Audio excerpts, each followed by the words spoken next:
La unidad perdida dentro del cristianismo, católicos, protestantes, ortodoxos, y el ejemplo del hinduismo a través de Sri Ramakrishna Paramahansa. Em, Religión, la palabra religión es reunir, es volver a unir, y esa es la esencia que nos deberíamos quedar.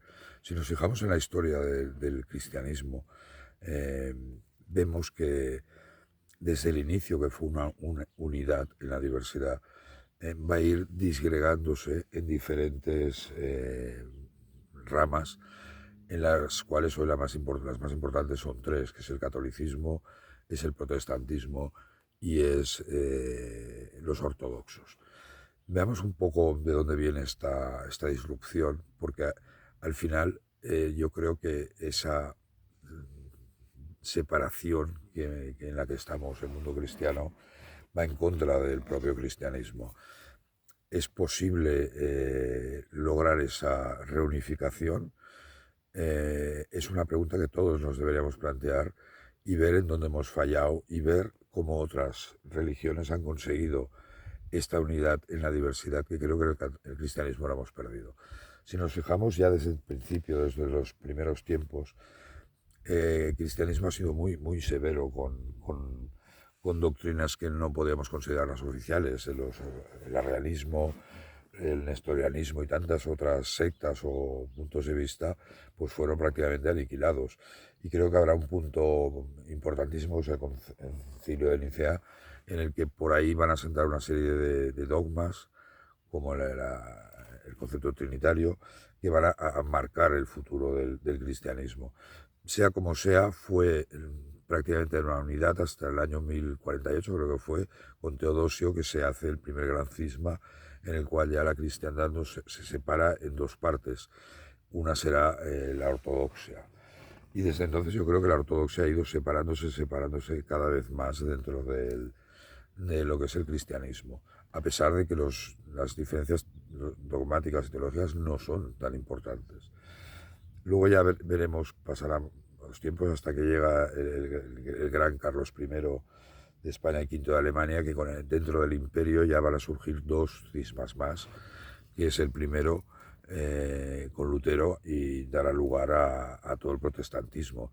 Y en paralelo con Enrique VIII en Inglaterra, que dará lugar al anglicanismo. El caso de Inglaterra no había ninguna razón teológica, pero al final fue un tema de que necesitaba permiso del Papa para casarse con sus 6 mujeres, ¿no? Y aparte se convertirá en el jefe del Estado, y el rey de Inglaterra, y aparte en el jefe de la Iglesia anglicana, cosa que dura hasta hoy en día. Por tanto,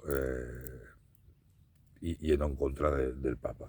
Y lo mismo podríamos decir con el protestantismo. Al final fue un tema, sí que había unos principios de Lutero, como era la traducción directa de la Biblia, esa no necesidad de tener una iglesia, sino una comunión directa, el sola fide, solo creer en las escrituras, pero al final detrás había también una razón económica, que eran los príncipes de los Landers alemanes, pues no querían pagar impuestos a Roma y tenían que querer libertad absoluta. Pero sea como sea, es en épocas de Carlos V, pues que habrá el segundo gran cisma, que será el protestantismo. Y luego la historia del protestantismo es la historia de esa disgregación. Saldrán multitud de movimientos dentro de la iglesia protestante, presbiterianos, metodistas, mil sectas que cada vez hay más y cada vez están más disgregados. Entonces, yo tengo la sensación de que hemos perdido ese sentido de la unidad dentro del cristianismo, y no creo que sea bueno. Deberíamos ser capaces de llegar a esa idea de unidad en la diversidad que nos viene directamente del hinduismo. ¿Dónde hay que buscar responsables? Bueno, quizás no sea lo más importante, pero creo que la Iglesia, en el caso del catolicismo, tiene un papel fundamental que jugar.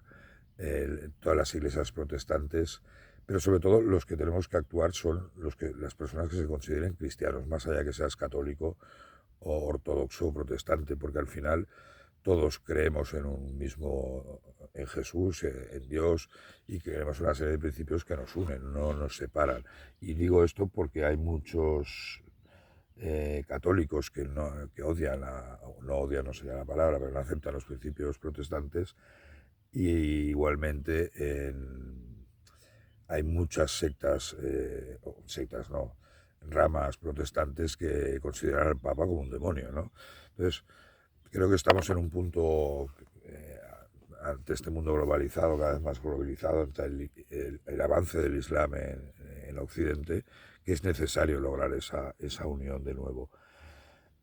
Yo creo que hay un ejemplo maravilloso en el cual podríamos mirar, podríamos estudiar, podríamos aprender, que es el caso del hinduismo, del Vedanta. El sistema Vedanta es una filosofía hindú y está muy bien expuesta en un libro sagrado que es el Bhagavad Gita.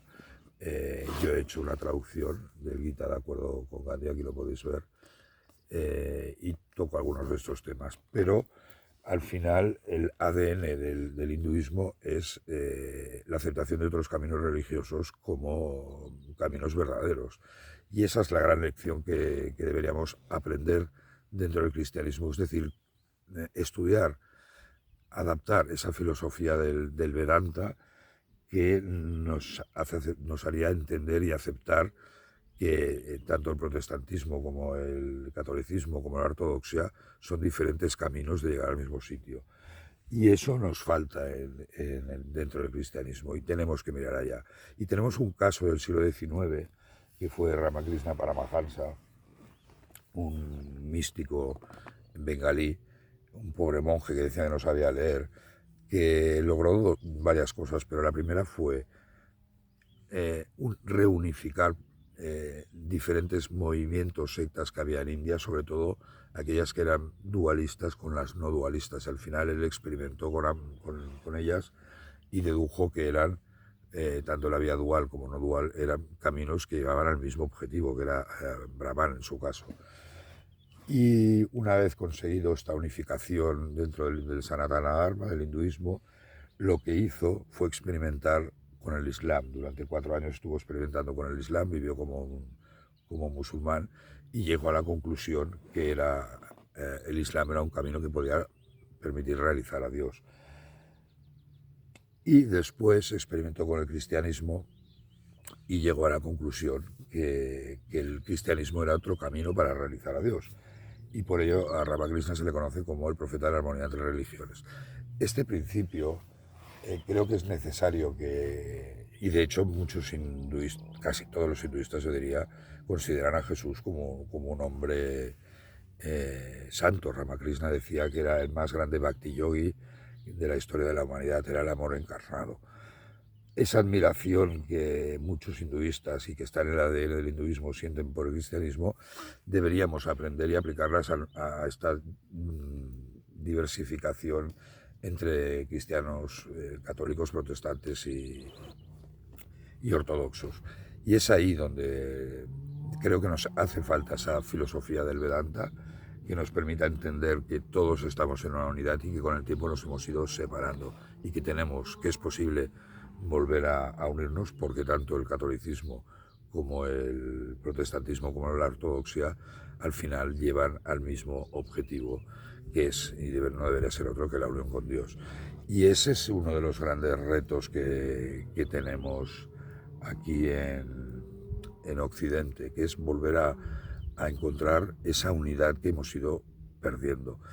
Y nos hace falta quizás un Ramakrishna dentro del cristianismo que experimente, que realice a Dios a través del catolicismo, del protestantismo o de la ortodoxia. Y creo que ese es uno de los grandes retos que tenemos dentro del cristianismo, que aún a pesar de ser la religión mayoritaria, no está claro que en las próximas generaciones lo sea. Y a mí me gustaría volver a ver un cristianismo mucho más unido y más que acepte los católicos a los protestantes a los ortodoxos y viceversa. Muchísimas gracias. Om Namaste.